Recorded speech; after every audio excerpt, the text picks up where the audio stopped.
Hi, my name is Rebecca Martin, and today I will address the problem that religion is a closed subject and keeps Christians from sharing their faith. The population of the United States is 325,430,000. Of this population, there are 77.4% Christians. Also, there are 10,346,300 people who are unreached in the United States. And this doesn't just mean people who are unbelievers, but it means people in the United States who've never heard the gospel. Everyone believes in something, whether they are Muslim, Hindu, Buddhist, Christian, atheist, etc. They live their lives by what they believe in. Understanding religious freedom, the hurt that people are feeling today, and a resolution to privacy can really help you share your faith. I believe I have the credibility to speak to you about this because I have a personal relationship with Jesus Christ, and I believe that He's my Savior. I've also been on many mission trips where I've been in a position where I've had to share my faith with someone of a different belief. I've been received and I've also been rejected, so I understand the difficulty in sharing your faith.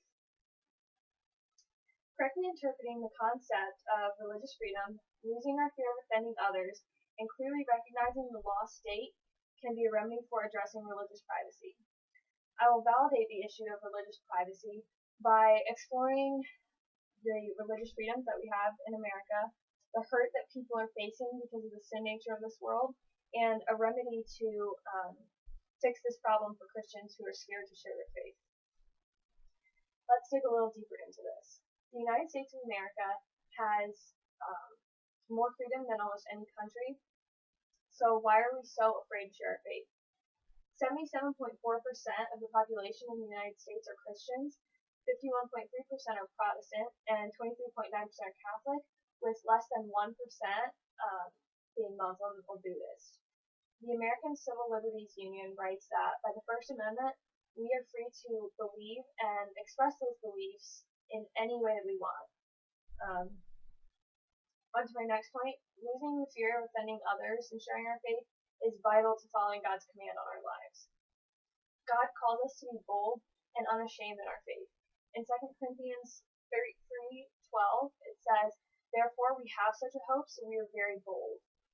Matthew 28:19 calls us to go and make disciples, which means going, whether it's local or overseas, to share the good news of Jesus Christ, because we've received this hope and we need to share it with the world. The United States is lacking hope dangerously, yet Christians are still afraid to give them the hope that they have. They are afraid that they will be ostracized in society, and also that people will feel that they are taking their religious freedom from them. Now let's look at how we can fix this. The solution to this is for Christians to be bold in their faith, because in a society where religion is so private, it is essential for us to share. Suffering in the United States is increasing every year. In 2010, there were 38,364 suicides recorded, which means every 13.7 minutes, someone took their own life.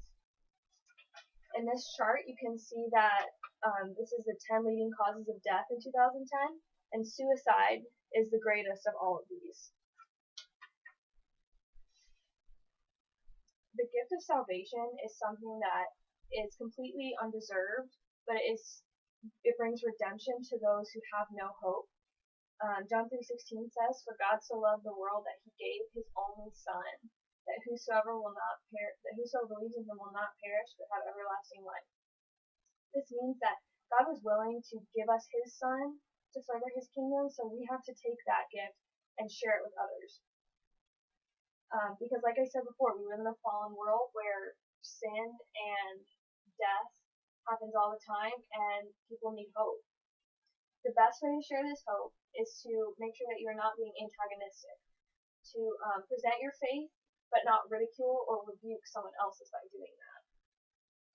Finally, there is clearly no need for religious privacy in the United States. We are blessed to live in a nation where we are free to express our beliefs in any way that we see fit. So why is this still a problem? The fear of offending others mindset is very present here, and it's hindering to Christians' faith because God has called us to be bold and share our faith. He's called us to shout his name from the rooftops until the whole world hears. And to do that, we can present this to others in a non-antagonistic way, and they will be more willing to receive it. Next time someone comes knocking on your door asking if they can share their faith with you, invite them in and tell them that they may share their faith if they are willing to listen to yours as well. Therefore, you are following God's call in sharing your faith, but you are also showing them that you're not judging them and rebuking their religion. How silent are you in your faith? God has called you as a Christian to be unashamed and to be bold, and I challenge you to open your heart and ask God for confidence and boldness the next time He brings someone into your life who needs the gospel.